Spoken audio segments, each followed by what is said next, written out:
ये कहानी है जंगल में रहने वाले एक ठग की दो बेटियों की, जो जंगल से गुजरने वाले मुसाफिरों को छल कपट से लूटकर उनका कत्ल कर देती। पर फिर एक दिन एक ऐसा मुसाफिर आया जिससे उन सब की जिंदगी बदल गई।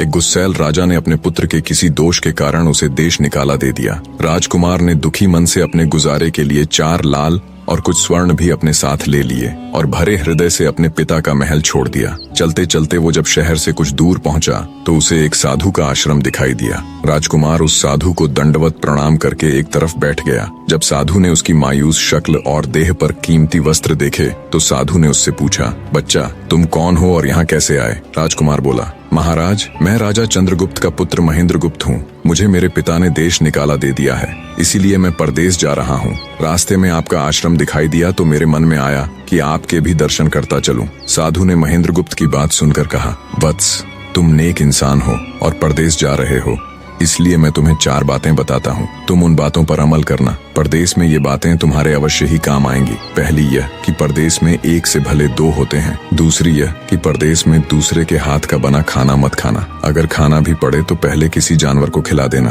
तीसरी बात यह कि परदेश में किसी दूसरे की बिछाई हुई चारपाई पर मत सोना। अगर सोना भी हो तो पहले बिस्तर को अच्छी तरह झाड़ लेना। चौथी बात यह कि यदि कहीं शत्रुओं के फंदे में फंस जाओ तो जहाँ तक हो सके नरमी और ज्ञान की बातें सुनाकर अपना उद्देश्य प्राप्त करना। साधु ने कहा, मेरी ये 4 बातें हमेशा याद रखना। साधु की बातें सुन साधु को प्रणाम कर राजकुमार परदेश चल पड़ा। जब चलते चलते बहुत दिन बीत गए तो वह एक जंगल में पहुंचा। वहां उसने देखा कि एक चील एक कछुए के बच्चे को लेकर उड़ी जा रही है। संयोगवश बच्चा उस चील के पंजे से निकलकर गिर गया। महेंद्रगुप्त ने कछुए के तड़पते हुए बच्चे को देखा तो उसे बड़ी दया आई। उसने मन में सोचा कि इस बच्चे को पालना चाहिए। इस बच्चे को पालने से 2 बातें होंगी। पहली तो यह कि इस बच्चे के प्राण बच जाएंगे और दूसरी यह कि साधु द्वारा कही गई पहली बात भी पूरी हो जाएगी कि सफर में एक से भले 2 होते हैं और इससे बातें करते हुए दिन भी आसानी से बीतेंगे। यह सब सोचकर महेंद्रगुप्त ने बच्चे को अपने साथ ले लिया। अब सफर में उसके साथ वह कछुए का बच्चा भी हो लिया। कुछ दिन के सफर के बाद राजकुमार को एक अच्छा सा स्थान दिखाई पड़ा।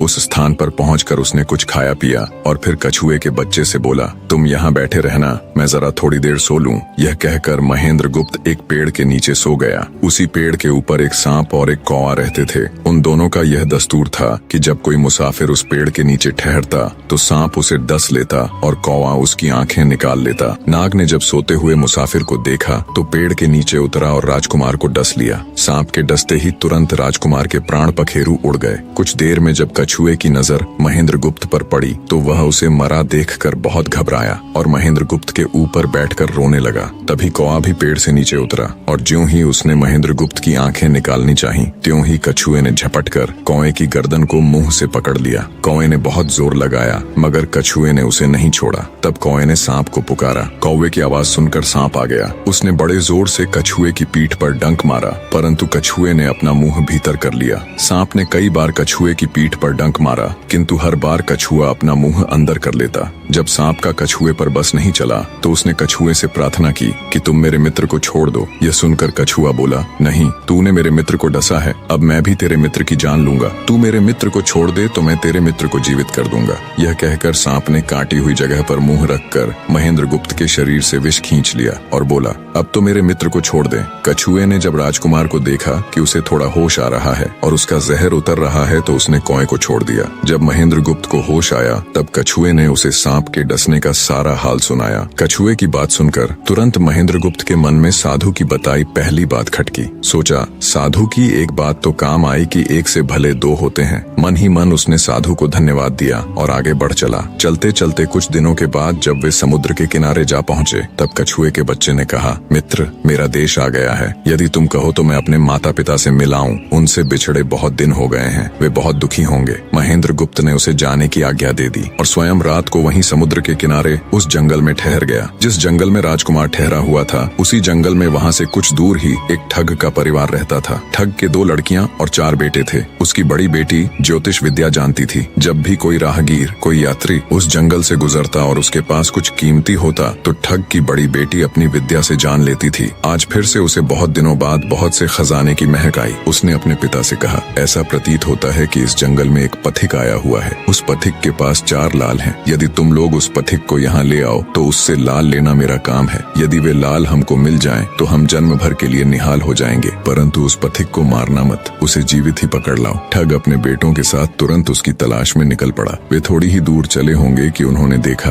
एक आदमी एक पेड़ के नीचे सो रहा है। उसे देखकर उन्होंने सोचा कि यह वही पथिक हो सकता है जिसके पास लाल हैं। वे उसे पकड़कर ले गए और अपनी बड़ी बेटी के हवाले करके बोले, इससे लाल निकलवाना अब तेरा काम है। ठग की बड़ी बेटी ने पूरे आश्वासन के साथ कहा, तुम लोग चिंता मत करो, मैं इससे लाल निकलवा लूंगी। ठग की छोटी बेटी ने जब महेंद्रगुप्त को देखा तो वह दिलोजान से उस पर मोहित हो गई। पहली ही नजर में वो अपना दिल उस नौजवान राजकुमार को दे बैठी। भाइयों के डर से कुछ कह तो न सकी, लेकिन मन ही मन उसको बचाने की युक्ति सोचने लगी। कुछ देर बाद ठग की बड़ी बेटी ने खाना बनाया और उसमें जहर मिला दिया। वही खाना उसने महेंद्रगुप्त को परोस दिया। जब थाली महेंद्रगुप्त के सामने आई तो उसने खाने के लिए निवाला तोड़ जैसे ही उसे खाने को हुआ तभी उसे साधु की कही गई दूसरी बात याद आई। उसने थाली में से थोड़ा सा भोजन निकालकर कुत्ते के सामने डाल दिया। जैसे ही उस खाने को कुत्ते ने खाया वो तुरंत मर गया। यह देखकर महेंद्रगुप्त ने भोजन नहीं किया। उसने अपने मन में सोचा कि साधु की दूसरी बात भी काम आई। अपनी इस चाल को असफल होते देखकर ठग की बड़ी बेटी को गुस्सा तो बहुत आया, पर वो अपने गुस्से को अंदर ही अंदर पी गई। उसने महेंद्रगुप्त के सोने के लिए पलंग तैयार करवाया और उससे कहा, जाओ पथिक, ऊपर के कमरे में तुम्हारे लिए पलंग तैयार करवा दिया है, अब तुम आराम करो। कई दिनों की सफर की यात्रा के कारण थका हुआ राजकुमार जब ऊपर आया तो उसे बढ़िया धुली हुई चादर पलंग पर बिछी हुई दिखाई दी। सोचा जो हुआ सो हुआ, कई दिनों के बाद चैन की नींद तो सोने को मिलेगी। वो जैसी ही पलंग पर बैठने को हुआ तो उसे साधु की तीसरी बात याद आई कि परदेश में हमेशा बिस्तर को झाड़कर सोना। जैसे ही उसने बिस्तर को झाड़ा तो उसके होश उड़ गए। वो बिस्तर एक कच्चे सूत से तैयार किया गया था जिसके नीचे आग का कुआं था। महेंद्रगुप्त ने देखा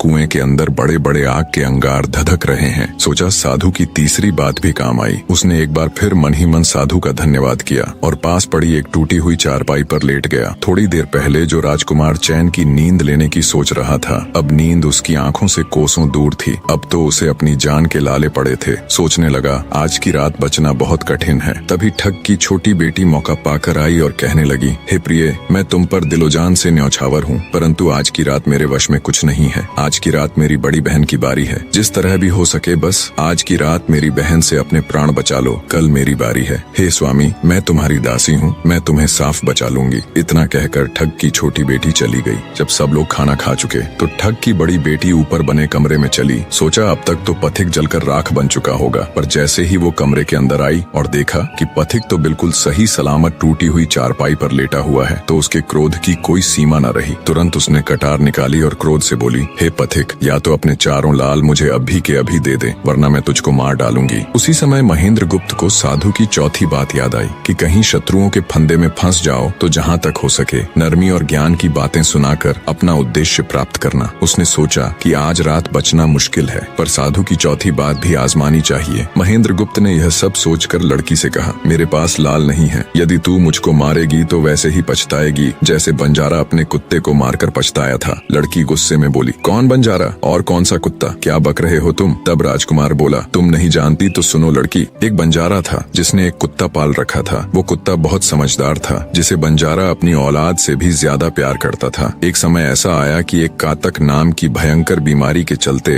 बंजारे का सारा परिवार उस बीमारी की भेंट चढ़ गया और बंजारे की करोड़ों की संपत्ति भी बिक गई। दुखी बंजारा अपने कुत्ते को लेकर आगरा में एक साहूकार के पास जाता है और साहूकार को 10,000 के बदले अपना कुत्ता गिरवी रखने को बोलता है। उस समय 10,000 एक बहुत बड़ी रकम होती थी। पहले तो बनिए ने बंजारे को मना कर दिया, पर फिर कुछ सोचकर उसने बंजारे को 10,000 रुपए दे दिए। कुछ ही समय बीता था कि एक रात सेठ के घर डाकू घुस गए। बंजारे का कुत्ता सब हरकत देख रहा था। सोचा भौंकूंगा तो परिवार के सब लोग उठ जाएंगे और ये डाकू उनका भी कत्ल कर देंगे। वो चुपचाप बस उनको देखता रहा। जब डाकू सेठ के घर चोरी किए हुए धन को लेकर चल पड़े तो कुत्ता चुपचाप उनके पीछे पीछे हो लिया। सेठ के पास इतना धन था कि डाकू उसे निकाल तो लाए, पर अब उनसे वो लेकर चला भी नहीं जा रहा था। दिन भी निकलने के करीब हो चला था। डाकुओं ने सोच विचार कर उस धन को एक तालाब के अंदर छिपा दिया। सोचा बाद में आराम से निकाल ले जाएंगे। कुत्ता डाकुओं की सब करामात देख चुपचाप वापस घर चला गया। सुबह हुई तो सेठ के घर कोहराम मच गया। पता चला कि चोर सारा धन निकाल ले गए। सेठ का रो रो कर बुरा हाल था। आसपास के लोग उसे दिलासा दे रहे थे।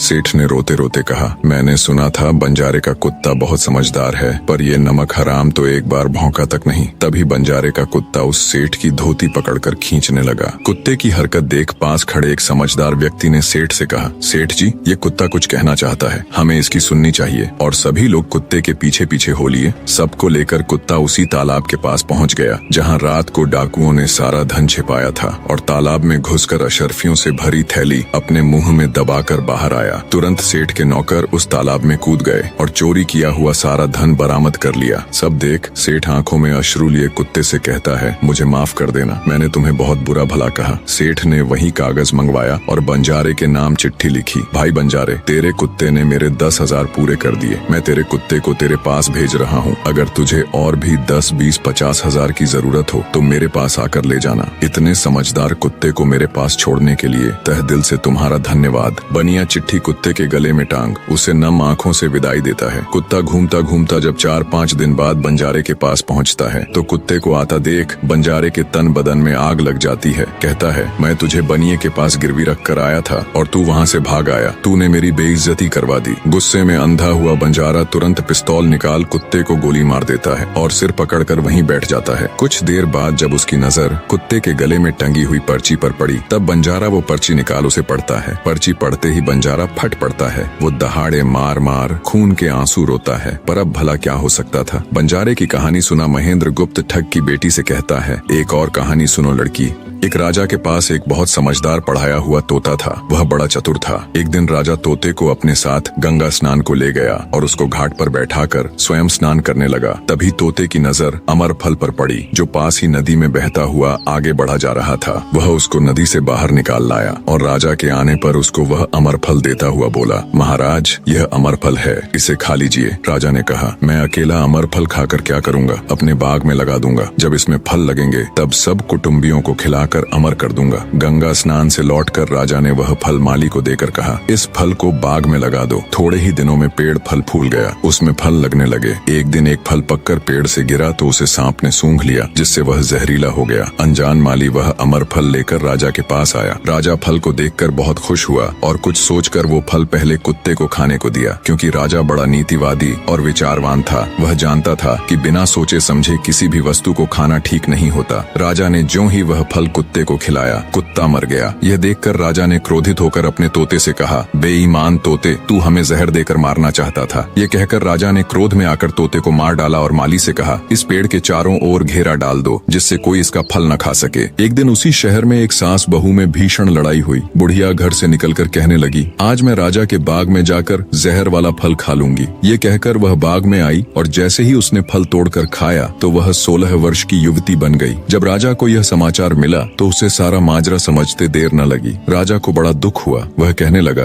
वास्तव में यह अमर फल ही है, मैंने व्यर्थ ही इतने समझदार तोते को मार डाला। इतनी दास्तान कहते कहते सवेरा हो गया। तब ठग की बेटी ने महेंद्र गुप्त से कहा, आज तो तूने मुझे बातों में लगाकर अपनी जान बचा ली, परंतु आज रात मेरी छोटी बहन की बारी है, वो तुझे हरगिज जीवित न छोड़ेगी। जब ठग की छोटी बेटी को पता चला कि महेंद्र गुप्त जिंदा और बिल्कुल सही सलामत है तो उसकी खुशी का ठिकाना न रहा। अपनी बहन को दिखाने के लिए ऊपरी मन से बोली, तुम निश्चित रहो बहन, मैं आज इससे लाल लिए बगैर छोड़ने वाली नहीं हूँ। दिन बीता और रात हुई। तब ठग की छोटी बेटी महेंद्र गुप्त के पास गई और बोली, भगवान का शुक्र है जो तुमने चालाकी से अपनी जान बचा ली। महेंद्र गुप्त बोला, तुम सब ऐसा क्यों करते हो? तब ठग की छोटी बेटी बोली, हमारी तो यही रीति है कि मेरे भाई और बाप मुसाफिरों को पकड़कर लाते हैं और हम बहनें अपनी चालाकी से उनसे माल हथिया कर उन्हें मार डालती हैं। फिर वह बोली, पर तुम चिंता मत करो, अब मेरी बारी है और मैं तो दिलो जान से तुम्हारी दासी हूँ, तुम्हें जैसा समझ पड़े वैसा ही करो। यह सुनकर महेंद्र गुप्त बोला, प्रिय, तुम भी मुझे देखते ही पसंद आ गई थी। दिल करता है कि हर पल तुम्हारे पास ही रहूं। तुम अपनी बड़ी बहन की तरह नहीं हो, तुम एक नेक दिल औरत हो, तुमसे मेरा कुछ भी छिपा हुआ नहीं है। उसकी बात सुनकर ठग की बेटी ने कहा, तुम कहते हो कि मुझसे कुछ भी छिपा नहीं है, तो फिर वे लाल कहाँ हैं? महेंद्र गुप्त ने कहा, वो चारों लाल मेरी जांघ में हैं, अगर तुम निकालना चाहो तो निकाल लो। राजकुमार की बात सुन ठग की छोटी बेटी बोली, प्यारे, वो लाल तुम्हें ही मुबारक हो। मैं तो तुम्हारी दासी हूँ, तुम्हारे दर्शनों की प्यासी हूँ, मुझे तुम्हारे सिवाय और कुछ नहीं चाहिए। चाहिए। ये सुन महेंद्र गुप्त बोला, जो कुछ तुमने कहा है वह तो सब ठीक है, लेकिन ये प्यार और प्रेम की बातें सब धरी रह जाएंगी जब हमारे शरीर में प्राण ही नहीं रहेंगे, क्योंकि जब तुम्हारे बाप और भाइयों को इसका पता लगेगा तो हम दोनों की खैर नहीं। तब ठग की बेटी बोली, तुम चिंता मत करो, मेरे पास इसका भी उपाय है। आज रात को सबके सोने के बाद हम यहाँ से भाग चलेंगे और कहीं बहुत दूर रहेंगे जहाँ कभी मेरे भाई और बाप पहुँच न सके। महेंद्र गुप्त बोला, पर ये सब होगा कैसे? बोली, यहाँ से निकलने का एक ही उपाय है। मेरे पिता के पास 2 ऊँटनियाँ हैं, उनमें से एक तो दिन भर में 60 कोस चलती है और दूसरी दिन भर में 100 कोस चलती है। तुम उनमें से बड़ी वाली को खोल लाना, तब तक मैं हम दोनों के लिए कुछ धन बांध कर रख लूंगी। जब आधी रात हुई तब महेंद्र गुप्त ऊँटनी को खोलने चला गया। महेंद्र गुप्त ऊँटनी ले तो आया, मगर जल्दबाजी के कारण वह बड़ी के स्थान पर छोटी को ले आया। ठग की बेटी बहुत सा माल लेकर ऊँटनी पर बैठ गई और दोनों चल दिए। ऊँटनी जब चलते चलते 60 कोस पहुंची तो जंगल में रुककर खड़ी हो गई।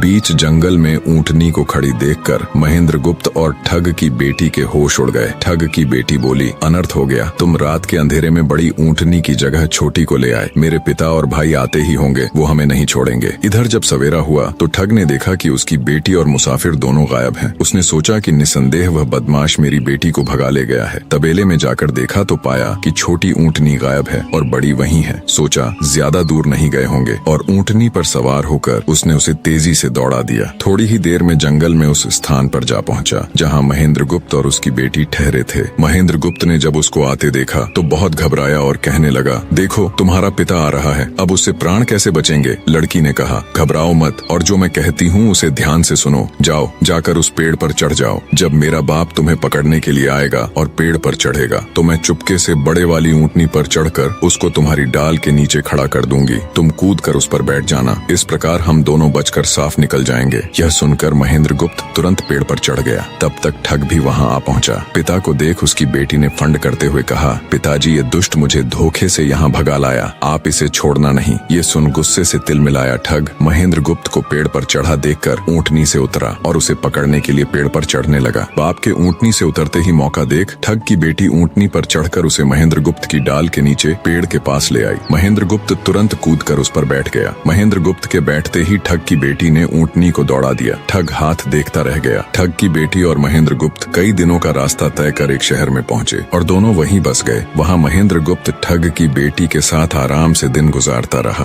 और जब उसके देश निकाले की अवधि पूरी हो गई तब वह उसको लेकर अपने राज्य चला गया और उसके साथ शादी कर हंसता खेलता जीवन व्यतीत किया।